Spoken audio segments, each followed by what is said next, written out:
The Joe Rogan Experience. Let me touch on the Dan Bilzerian thing. I heard, is he coming here in May? Is that right?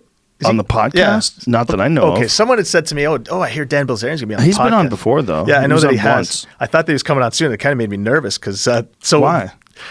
A couple weeks ago, Whitney's like just drilling Dan Bilzerian on Instagram for having this polar bear. Right, there's this video of a polar bear at a fucking party, and he's feeding it. She's what? A polar bear at a party? Yeah, no, it was like it was a big brown bear, like grizzly. It was a big grizzly bear at a party. Really? Yeah, on a electric fence around and everything else. So where was he? Probably one of his crazy. At his house? Yeah. Hit a Oh Jesus, Dan Bilzerian! What the fuck, bro? Oh my god, he had a fucking brown bear at his house. Look at the size of that thing. Oh my god, I'm getting anxiety. Did he ever see the fucking... What was the... Yeah, the what bear was the, dude. The one where the bear ripped the guy's throat apart. That was one in a movie, too, wasn't it? No, the bear was in a movie. The bear was in a football movie. What was that movie? Basketball. And, was it basketball? I think he's been in a few movies, but with Will Ferrell, where he was playing basketball and he wrestled him in the middle of the basketball game.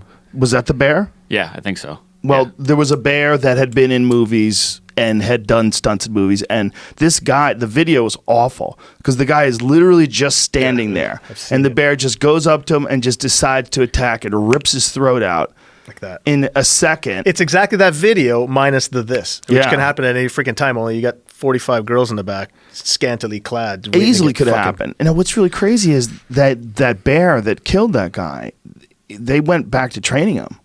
They're not going to kill an animal that has value. It's the same as the orca that killed all the trainers. They're not going to kill him. It's just not going to happen. But they were trying to figure out whether or not he was going to do it again. Like, Jesus Christ. What are you, a soothsayer? How are you going to figure out what a bear is going to do? It's going to be a bear, asshole.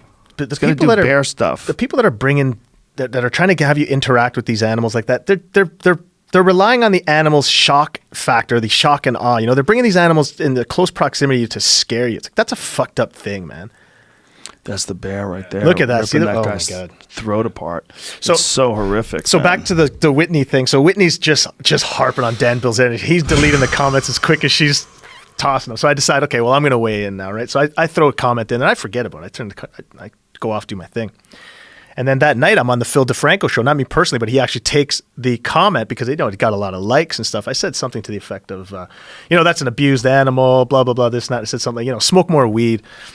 Anyways, they put the comment up. Oh, by the way, the guy who handles the animal, he was using some legal sort of jargon with me, as if he maybe was talking about lawsuit. And I said, "Fuck it, sue me." Legal jargon. Oh, he went right into the guy who this trained is defamatory. The bear? Because I said that's a starved, abused animal. I mean, I know how in the history of wild animals, when has a bear ever walked out and said, "Hey, I'm going to become friends with someone today"? Fuck this being a bear shit. I'm going to start them out when they're little cubs. You know that, of course, right? So. They starve them. They abuse them. They have them. I mean, but by my definition of abuse. But do they have to do that to train them? I know there are people who claim to love bears, that train bears, that take care of bears, and I guarantee you they don't all do that. It says big no. There's nothing fun about abusing a drug-starved animal. Delete this and your penchant for animal exploitation. Smoke more weed. I don't know if smoke more weed is going to help that, but it wasn't a chirp though. The way Phil DeFranco said it was like, I was like, "Smoke more weed, you fool." I was just like, no, smoke more weed. Like, go inside more. Okay, got it. Yeah, no, it wasn't a chirp. Yeah, See, I feel like there are people that have bears that raise them, and I'm not in any way, shape, or form endorsing keeping bears in captivity, but what I see is people that have these sort of intimate relationships with these really well-fed bears. They're big and happy, and they feed them, and they get in the pool with them, and it looks ridiculous. But I don't think they're starving that bear, and I don't think they're abusing that bear, and I don't think you have to do that. I don't think you can automatically assume that a bear is starved and abused. So I assume the starved part I certainly can't say. But it's a big bear. That was a fat bear. Well, he's feeding it. It might be hungry that day. I mean, but it's hold more on a tame. second. Well, look at the body on the bear. Oh, big, not emaciated. That's a well-fed bear. You can have a well-fed animal that's hungry for a week. There's no question about that.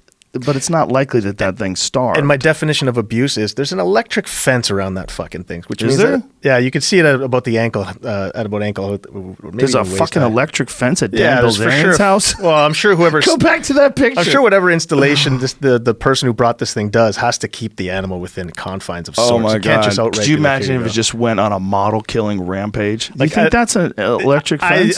That's again an assumption I'll say, but again, I don't see Right. how that wouldn't be. What the hell does that serve as a barrier? It's just a trip line otherwise for Dude, that is bikini so party. insane. That's a well-fed bear, though, son. Look at that thing. That motherfucker eats. That is a big ass. If you want to get an fat animal bear. to do something, if you want it to be docile, you have to train it. You have to sort of there's Yes. breaking the animal in many cases, but I'll assure you, Joe, that food deprivation is in training is your most effective tool. It just is. You can find a healthy balance, right? But food deprivation is number one. You've talked about this particularly with dolphins. To be fair, in my experience of wild animals, it is with marine mammals. So Yeah. I've not worked with bears. There are bears at Marineland. It's a disgusting display. It's archaic. It looks like it's out of the 1800s even. I mean, it really is a disgusting place.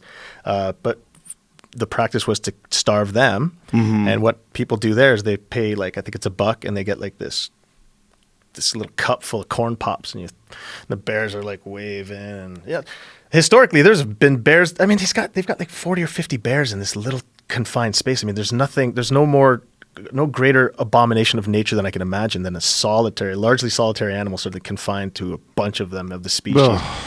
And then historically, they have ripped each other apart in there. Jesus It's Christ. crazy. I You can actually only delve into imagine. Marineland's history deeper than I can. And you get to hear the full spectrum of some of the things that happened. And bear in mind, and it's important to note, it was a different time. Different times, different things happen, and that was the norm. It's starkly contrasting time to when Marineland started. So, but the stories are really it's jaw dropping. It's really jaw dropping stuff. But